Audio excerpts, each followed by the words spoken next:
The following program is intended for mature audiences.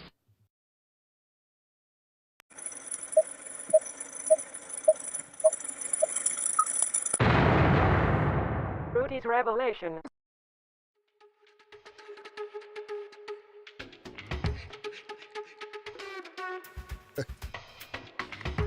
Yeah, I don't know what happened there.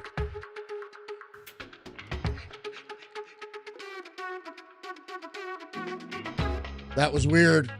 It started, and for some reason, the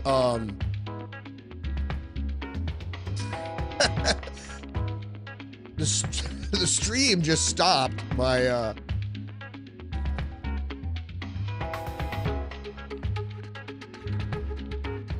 So we'll see if it reposts. I don't know what happened there. Welcome back to the live stream. It is Thursday, February 19th. Thanks for joining me today. As I mentioned previously, I had a couple things go wrong last night. I got a couple flat tires driving through a 4-inch deep pothole. It really screwed up my evening and obviously led into today. I had to be at the auto shop early. And then yesterday I was out for a medical appointment. No big deal there. But what a strange 24 hours it's been for me. Thanks for joining me today. Don't forget to engage the channel, like, subscribe, leave a comment, share the podcast. So back into the headlines.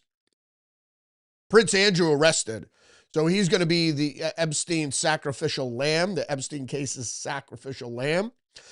And the crowdsourced investigation now has turned to 9/11. Apparently, half the document tranche from the Epstein case is still being withheld, purportedly because it contains information about 9/11. Big, not for a lot of us, not a big discovery here. I mean, everybody that knows anything about anything knows what 9/11 was. And even Cenk Uygur on the Young Turks came out and said, or posted on X, that he officially now does not believe the official narrative of 9/11. Well, thank you very much. Quarter of a century later, you decide that you don't believe the official narrative of 9/11. Nobody really does.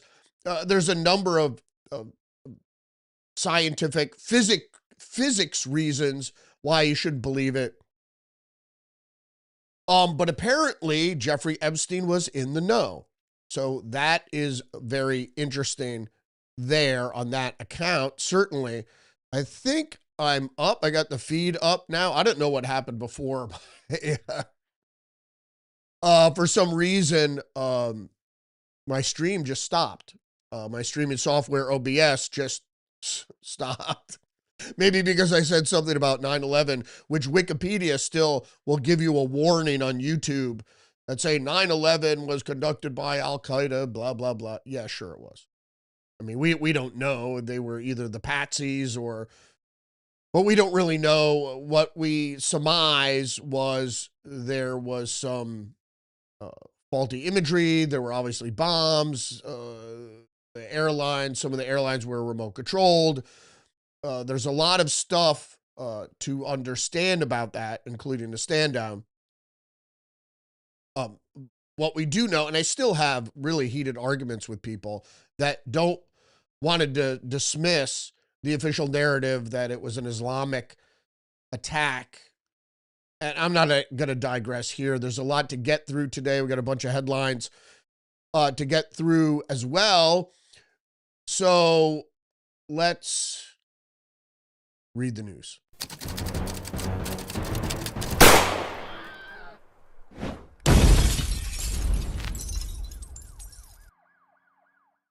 All right, we're going to start with PJ Media. Former Prince Andrew arrested after Epstein files revelations.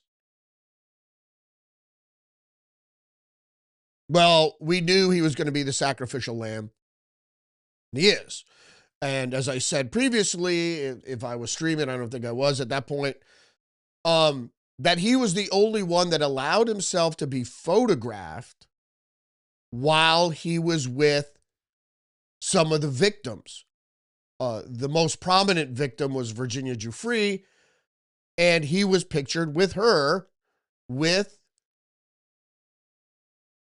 Ghislaine Maxwell also in the pictures. So those three elements together in a undisputed photograph, it's not computer generated, it's not AI, it hasn't been manipulated in Photoshop. I keep telling people that I'm an expert in that regard, and I have found many, many photos related to false flags being manipulated and poorly done. Like they were rushed. Like they didn't think anybody was going to question it. Fox News, former Prince Andrew arrested on suspicion of misconduct in public office. King Charles III reacted to his brother's arrest in a statement from Buckingham Palace. I'm not going to read the statement. It's more along the lines of no one is above the law. They are throwing a sacrificial lamb out for consumption. Prince Charles was well connected to the Britain's version of Jeffrey Epstein, which was Jimmy Savile. And that whole pedophile ring scandal was squashed, again, by higher ups in government. So this thing of the pedophile ring, the sexual deviancy ring, that is, and with mystic and occult overtones, undertones, which was well documented in Eyes Wide Shut. You have to understand that these tentacles purposefully are woven within the elite. Why? Because it's a means of control. Also, trauma that is induced to the children that are affected and for the people that could be watching some of these horrific and heinous acts is part of trauma-based mind control. So it's a whole psychological thing, not just a sexual urge thing, not just, whetting people's sexual appetites, etc., like that. You have to understand that it's a psychological manipulation. It's a tool. It's a psyop for people involved. Not to mention blackmail, etc. It's initiation, right? All these different things. So you have to understand what you're dealing with here, and the reason the elites don't want it out is because of that reason. So they're going to throw out Prince Andrew. He's going to be, he's a higher up. He's going to be the one that's found guilty and maybe go to prison, whatever. And they had already set this up a long time ago. They knew that someone would have to fall, and it's probably going to be Prince Andrew because he was more or less a ne'er-do-well. I mean, he didn't really do much. And so they threw him out there. It's not going to be Les Wexner. NBC News is reporting billionaire Les Wexner tells lawmakers that he was conned by Jeffrey Epstein and did nothing wrong. I know nothing. The 88-year-old former Victoria's Secret CEO denied he was Epstein's co-conspirator, and he was duped by a world-class con man. We know that's bullshit. Les Wexner seeded Jeffrey Epstein. He wasn't going to be a player within the elite if he wasn't an elite himself. And at the time, he didn't have any money. Les Wexner gave him his first millions. He was a school teacher at the time. And how they crossed paths, probably at a pedophile party. And they got along fairly well. And Wexner said, we could use a man like you. And the New York Post has the headline, Virginia Giuffre's family releases statement after ex-Prince Andrew's arrest. Our hearts have been lifted. And I'll read right from the statement here. Today, our hearts have been lifted as the news that no one is above the law. Not even royalty. On behalf of our sister, Virginia Roberts Giuffre, we extend our gratitude for the UK's Thames Valley Police for their investigation and arrest of Andrew Mountbatten Windsor. It's not even their real name. He was never a prince. For survivors everywhere, Virginia did this for you. it was that picture that we saw in the first PJ Media article there. So let's move on to other headlines for today. Got a bunch for you. I'm going to try to end by 11, so we only got about 20 minutes left, so we can get through these pretty easy. Post-millennial anti-ICE agitator on FBI most wanted list pleads guilty after chucking concrete blocks at agents during LA protest. Elpidio Renna, 41 of Compton, pleaded guilty on Tuesday to one count of assault on federal officer by deadly or dangerous weapons resulting in bodily injury. So they had pictures of him throwing concrete at ICE vehicles. All these people should go to prison. I don't know why there wasn't a more massive response and all these people were arrested immediately. But they went, subsequently, they went through the footage and, did their due diligence and arrested a lot of these people, which is great. Next headline up, PJ Media, Kash Patel says that FBI found Antifa's money. There's a picture of Antifa. If you don't know what anarchists look like, these are the people you want to stay away from or be prepared to go toe-to-toe with them. They usually work in numbers, and so you better be prepared or at least have a fighting buddy if you want to take on more than half a dozen of these losers. A lot of them are weak women and spindly little guys, but I would certainly have a weapon with you.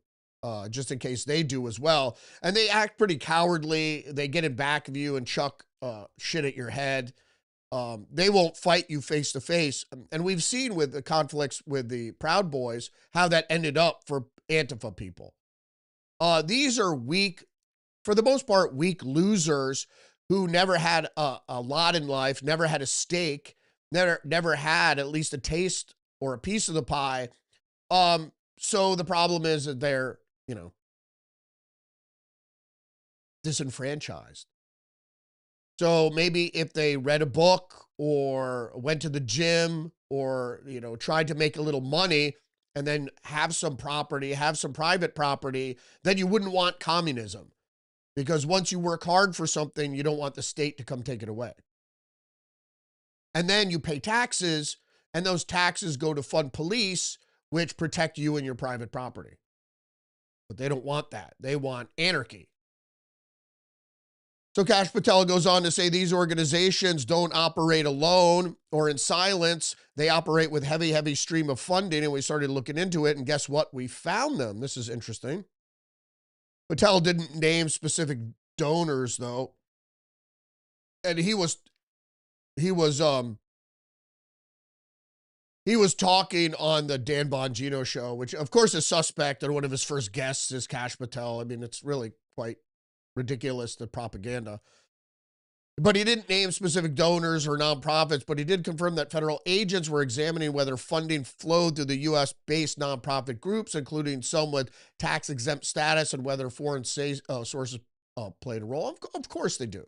I mean, that's obviously for a court of law, you need that proof, but we could state here without reasonable doubt that, of course, there's foreign influence sending money through shell companies and not-for-profits to fund things that are divisive for the country.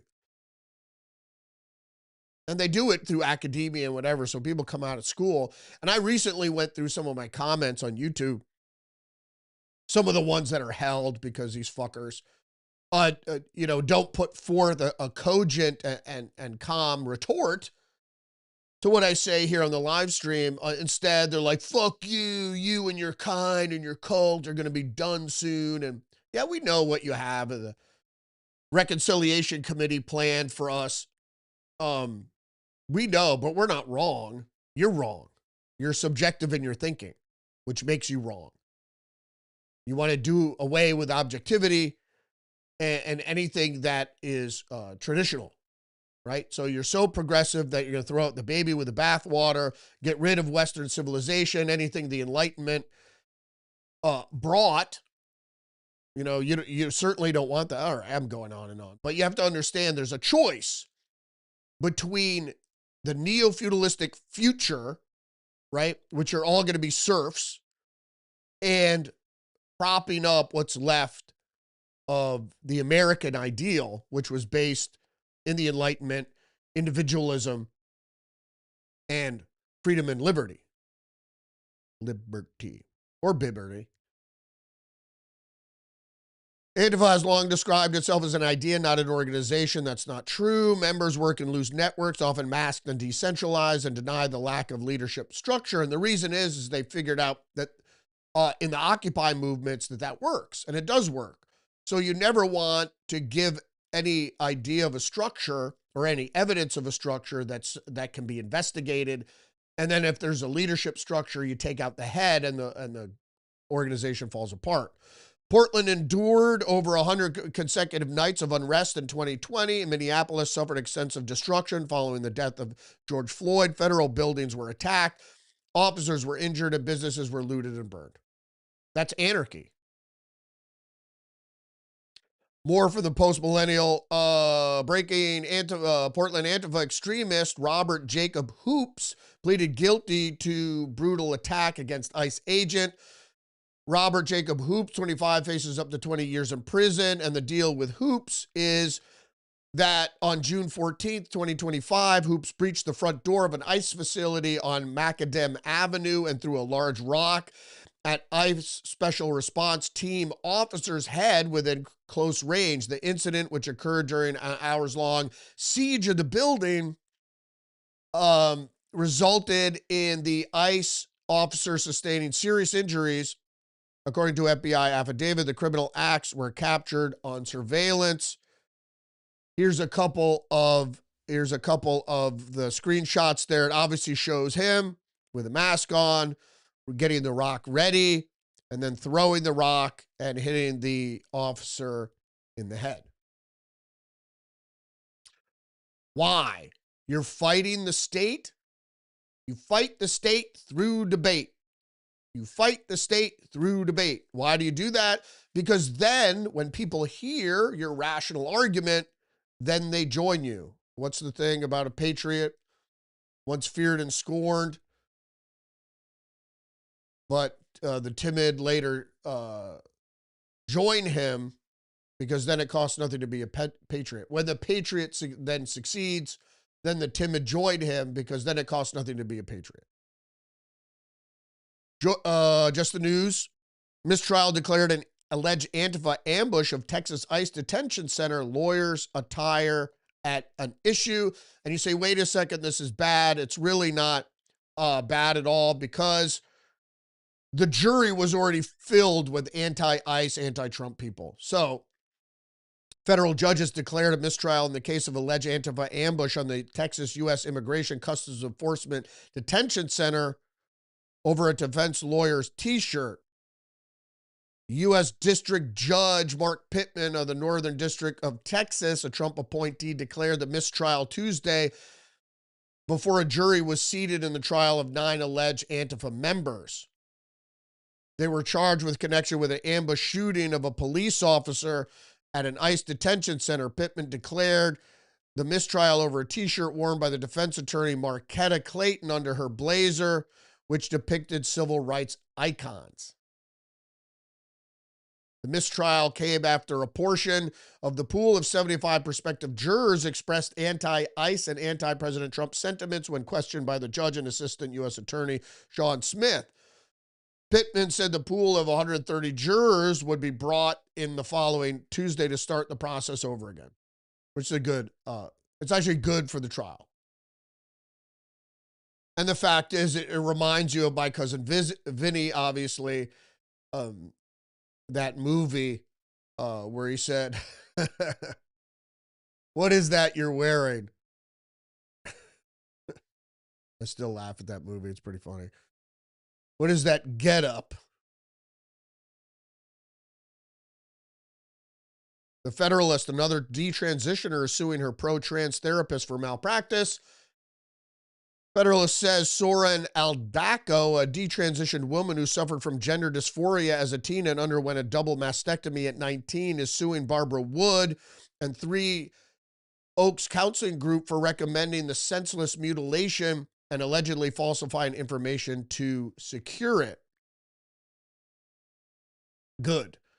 This is, again, like I said, if you're an adult, you're free to do whatever the hell you want to do. But the problem is, if you believe there's a woman inside you, and now some of the news anchors are starting to agree with me, and many people online have for some time, is that gender dysphoria used to be considered a mental illness. It's just like, if you think you're the king of England or whatever, you're not. Your subjective thinking doesn't make you that. And so if you believe you're a woman and if you're trying to fix the wrong body you were born into, something like that, you have a mental illness. If you know you're a man and you feel like a woman and you just want to become a woman, I guess, that's okay. I wouldn't consider that rational or even sane. But it's not, if you say you think you're a woman and you were born a man, what can I say? Yeah, I'm going to skip that one. That was another Munich security thing about AOC. It was about the New York Times trying to bolster her, her failure. But we're going to go to just the news. Leftists push climate policy, DEI, and ESG, through the courts, seek broad reshaping of America. Woke activists will stop at nothing to force their political agenda onto the American people. This report shows how a growing network of activist elites and ideological operatives are using lawfare as a weapon to advance divisive, radical policies outside the legislative process. Will Hill said, he's the executive director at Consumer Research, which put out this statement.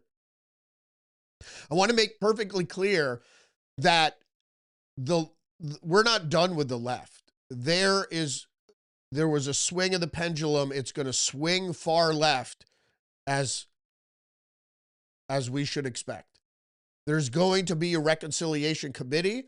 They are going to go back exactly to what they were doing before without missing a beat. And even more so, their plans are to hunt down all MAGA, all Trump supporters. They are going to label the Trump terms and the MAGA, his political movement, they're gonna label it like the Nazis and the Ba'ath Party. That's why people don't understand that. That's why all the Nazi rhetoric, because of what's coming. I can't say this with any more fervor. We have to be careful about what's going to happen after Trump. The timing and everything is going to be, it's going to be horrible. So gird your loins, buy your ammo, prepare yourself, start making alliances now. And the Republican Party and the right, organizationally, all the think tanks and everything should prepare for that moment where Trump leaves office. Next up, just the news. Illinois gave illegal big rig truck licenses, posing problems for Democrats pandering to immigrants. Indeed, the Illinois Secretary of State, who is reportedly weighing a run for office of the mayor of Chicago, is facing growing scrutiny over his department's role in issuing illegal commercial driver's licenses.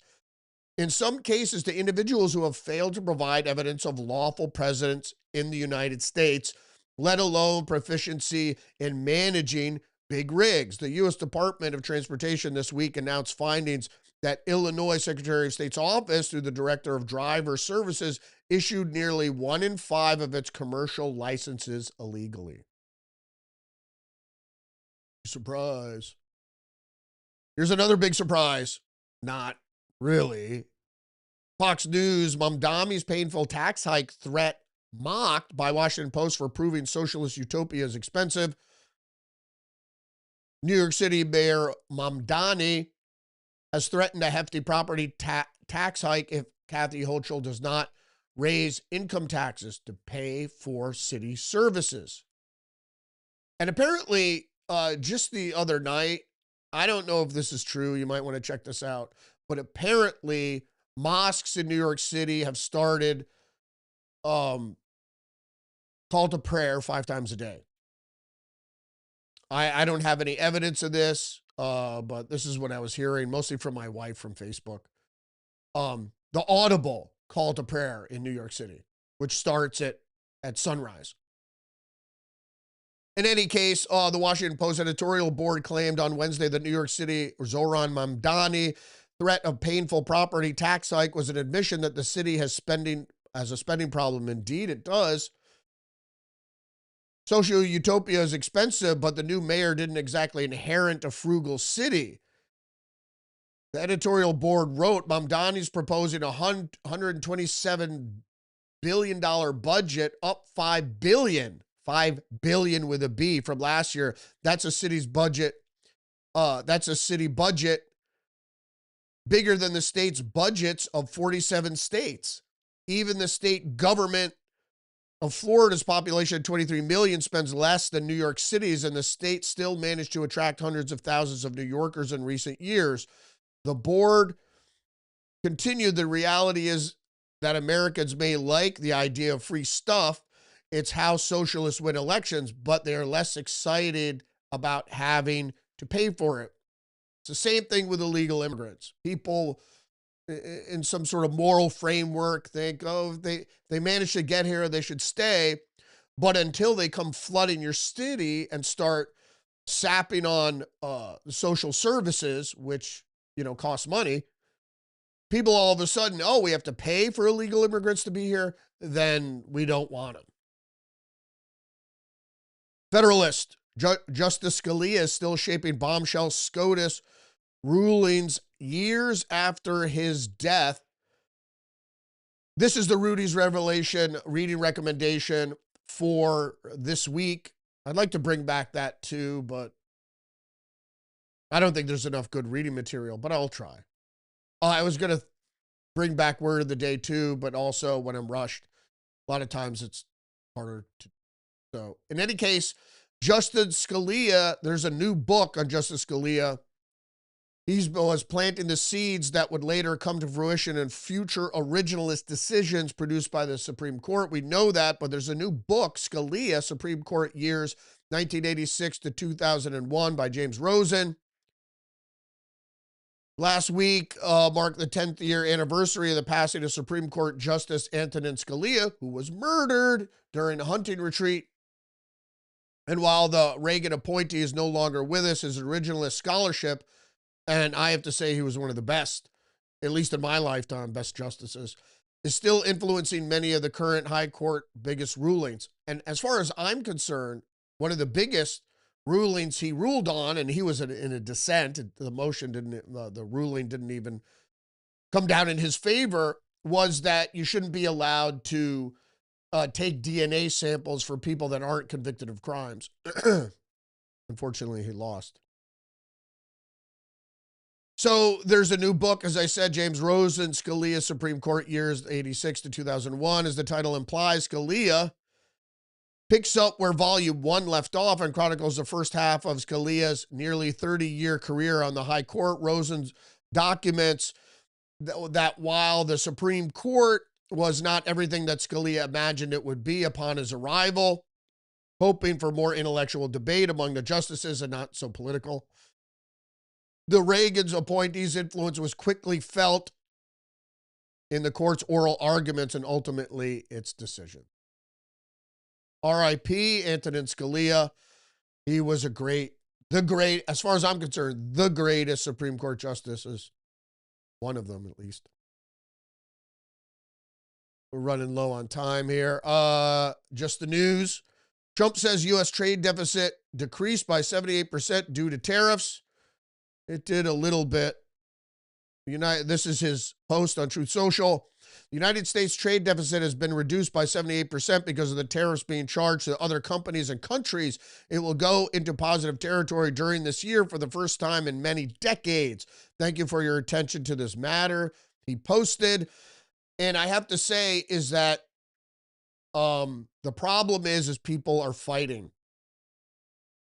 back domestically and internationally against these tariffs, which is certainly a shame. I had the Zero Hedge article that produced this graph that said the trade deficit is,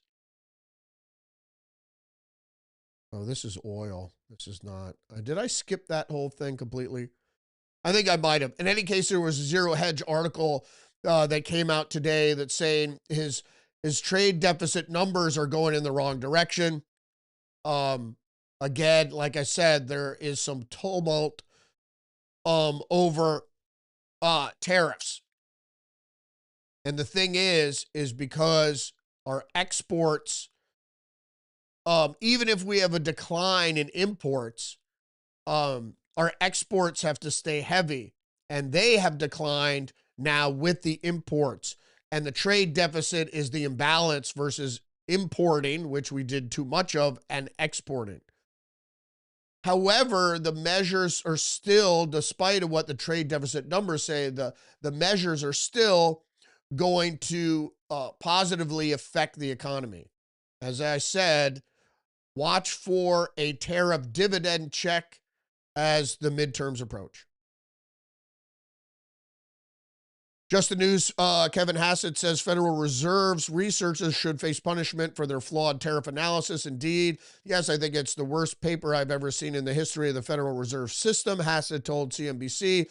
Federal Reserve Bank of New York's researcher Mary Amidi, Christopher Flanagan, Sebastian Heiss, and David Weinstein, an economics professor at Columbia, wrote the paper. U.S. firms and consumers continue to bear the bulk of the economic burden of the high tariffs imposed by 2025.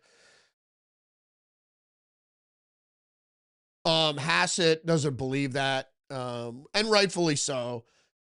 The problem is places like China have to lower their prices.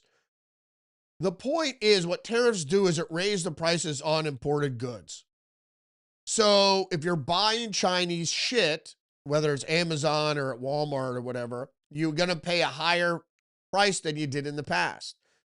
That should move you over to a domestically produced item, and it's better for the economy. So yes and no.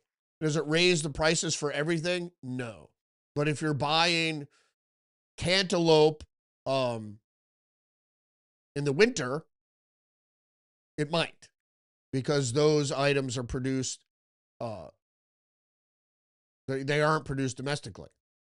Kevin Hassett says the people associated with this paper should presumably be disciplined, because what they've done is they put out a conclusion which has created a lot of news that's highly partisan based on analysis that wouldn't be accepted in a first semester economics class. I have to agree with him there. Because it's anti-Trump, anti-Trump, anti-Trump, anti-Trump. So you have to be skeptical of anything that doesn't agree with Trump. Now, Trump loves tariffs. Big business doesn't love tariffs. So they say Trump is a fascist. The fascism that we're dealing with in the 21st century is corporate fascism, and corporations don't like tariffs because they offshore everything to make profits for their stockholders,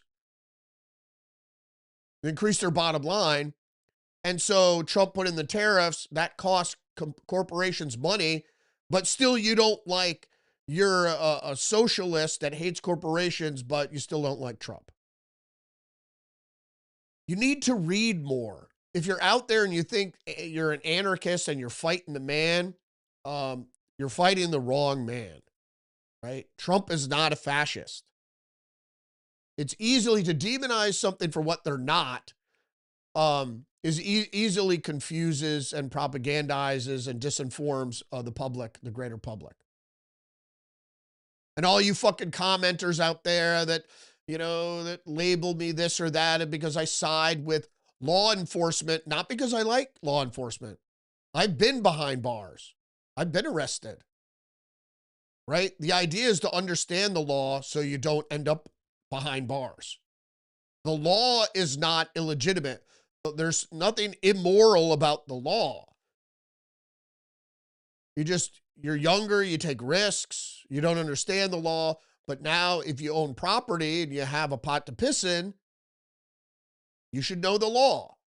That way, when I go up against the police and the police say, we need you to come down here right now to the station. And I go, I don't have to do that. I know my rights. And then the cops call back sheepishly. Oh, my sergeant told me to apologize to you. Know the law. And if you own property and pay taxes, then the cops work for you. You don't like the cops because you don't have anything. And that's the whole reason you're a communist. You don't want private property because you don't have any. That's why young people are usually to the left, because they don't have anything. But once you get older and you work your whole life for something, you want that protected. And I don't like corporations, and I'm not a CEO, and I'm not scamming the stock market, or, I got a little bit of something and I want to keep it. What's wrong with that? I worked my whole life for it. CBS News, Trump has discussed timeline for Iran strikes, including as soon as this weekend, but no decision yet. I think this is a bad idea. Like I said, you could do everything up to except crossing the line. So we'll see. It's not what people voted for. But if he follows the same trajectory he did with Venezuela, is blockade,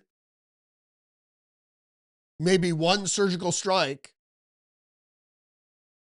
but don't put aircraft carriers in the Persian Gulf. You'll never get them out of there. And maybe he's hoping that Iran sinks a ship and then they're done. I hope not. I hope it doesn't come to that. No, I don't like war. But it's always worse to lose a war than to win a war.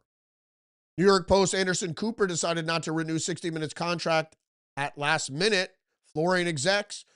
And I speculated what this was. And of course, I know what it was. It was because of Barry Weiss. Showbiz 411, UCLA cancels CBS News chief Barry Weiss's journalism lecture after pressure criticism from leftists. But the event has been canceled after severe criticism and pressure from actual journalists.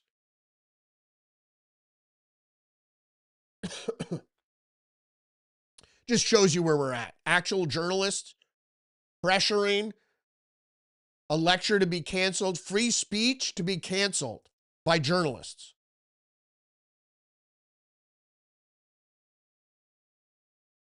What does she do? What is Barry Weiss asking? More objective journalism. They're not objective. It's a narrative that's being bolstered by propaganda and psyops to convince people that Trump is hurting the country when he's trying to save the country. Look into it. And I'm not a fan of Trump. I voted for him. I like him. I like his policies. For the most part, I have a problem with his AI policies, but I understand it. And some of the foreign diplomacy, so far so good. But this thing with Iran, that you're placating too many friggin'. When you're placating Lindsey Graham, you're doing something wrong. Zero Hedge. Beijing blasts Trump after U.S. releases new details on alleged 2020 nuclear test.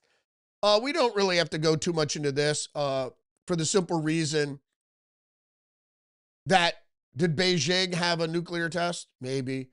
The U.S. wants to restart nuclear testing. Should they? The problem is the rise of China that we created. We could have easily checked Russia. And actually, Russia didn't want to have any animosity. They wanted to join a world body. But what do? No, we let China into the WTO. Why did we let them in the WTO? Because the elites wanted to offshore manufacturing to China, where they basically have slave labor for some extent. We built China. The CIA let Mao get into power, and then we built it up because communists have slave labor.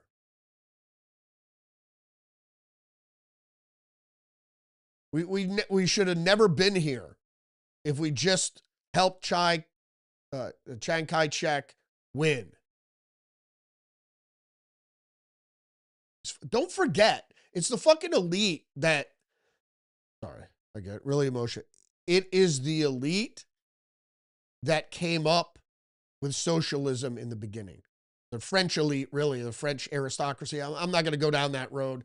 That was left after the purge and the Jacobins, and then, you know, Marx and Engels were the children of elites. Federalist Canadian doc coached 26-year-old to qualify for state-sponsored suicide.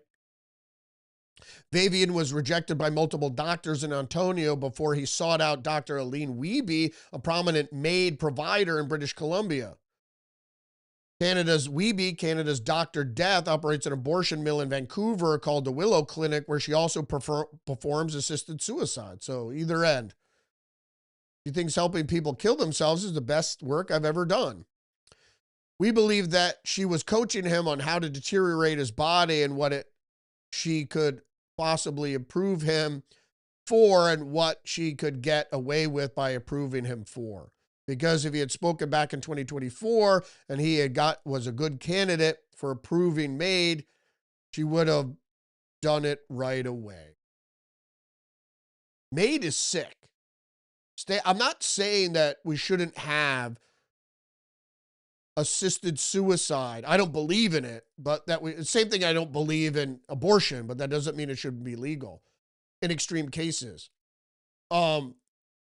But Canada has completely gone off the rails. What, you want to kill yourself? Sure, come on in. You're a little depressed? Come on in. Come on down. Zero hedge window closing on Iran diplomacy. I didn't have this up against Trump's thing. Sorry about that. The IAEA's Grossi issues pessimistic outlook. Basically what's happening is Iran is restarting their nuclear program. We know this. There's certainly evidence of this. And Trump says he can't do that, and they're doing it anyway. And then he wants a negotiation. They don't want to negotiate, and that's why we have the prelude to war. The introduction to war. The premise for war. MSN, Silicon, is actually from the Washington Post. Silicon Valley is building a shadow power grid for data centers across the U.S. The GW Ranch project, approved on 18,000 windswept acres of West Texas, will look like many of the other data centers that have sprung up across the country. Dozens of airplane hangar-sized warehouses packed with computing hardware that will consume more power than all of Chicago. The Mammoth Project, recently greenlit by state environmental regulators, won't need new power lines to deliver the electricity it guzzles. GW Ranch will be walled off from the power grid and generate its own electricity from natural gas and solar powers installed inside the plant. So AI is already walling itself off from the greater grid. So this Hunger Games scenario is going to come to fruition, where everybody's going to live in powerless slums, except for a few smart cities that are being run by AI. Then our last story here, the Real Clear Politics. This commentary from Brendan Steinhauser: AI surveillance should scare both Democrats and Republicans. And first, I just want to say that this is about ICE. And so the federal government, law enforcement, has all the surveillance powers at their disposal, and they shouldn't. But it's AI surveillance. Uh-oh. So face recognition, et cetera. I told you they have this. So what? It's law enforcement, as long as it doesn't violate the Constitution.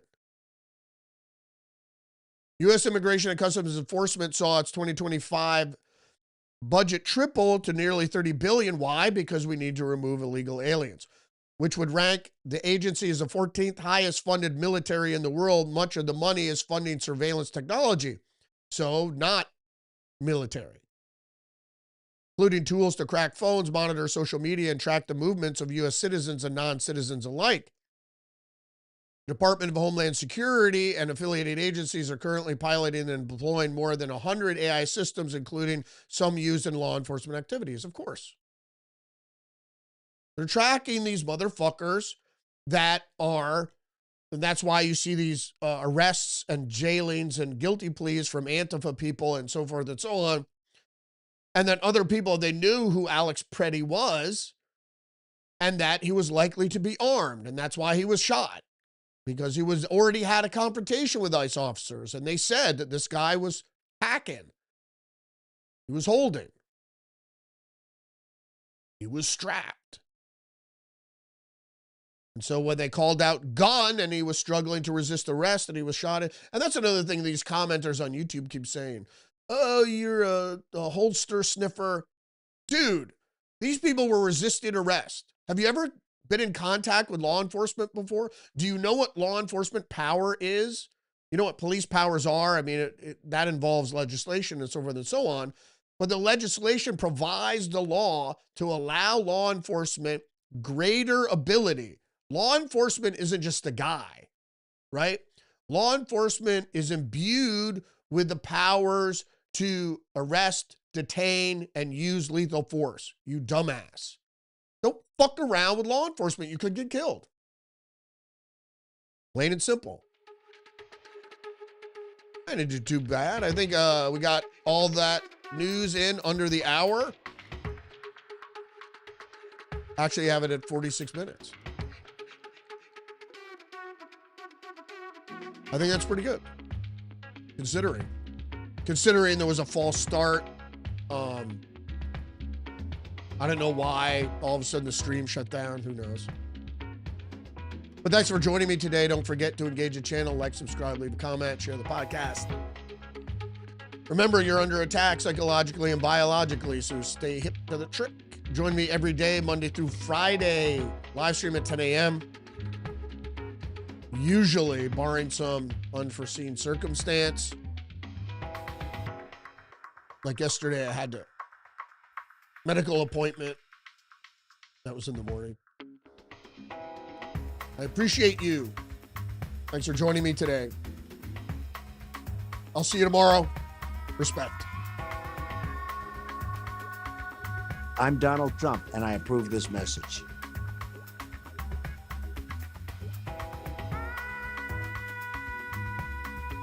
You can't handle the truth.